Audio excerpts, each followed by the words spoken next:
Nah, demikian, terima kasih. Oke, terima kasih.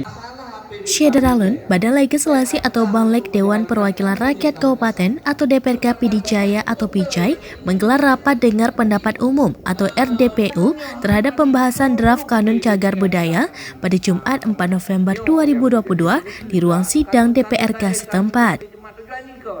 Ketua Banlek DPRK Pijai, Fadila SHI didampingi Wakil Ketua Teguh Zikri SH kepada Seramnews.com mengatakan, dalam pembahasan dan kajian draft RDPU terhadap Kanun Perlindungan Cagar Budaya, dari catatan tim kajian cagar budaya Kabupaten tercatat ada 114 cagar budaya dan 10 diantaranya telah terdaftar atau ditetapkan. Maka dengan kajian draft Kanun Perlindungan Cagar Budaya ini menjadi referensi secara bersama untuk melindungi khasanah warisan Endatu agar diketahui oleh setiap generasi daerah.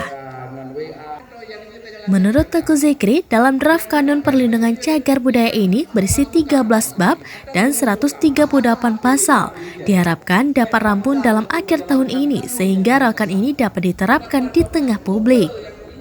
Dalam draft kanun tersebut juga dibahas bagi setiap warga yang memiliki benda atau khasanah warisan budaya yang secara legalitas diakui eksistensinya, maka dalam hal ini pemerintah daerah mesti mensubsidi biaya pemeliharaan sebagai kompensasi.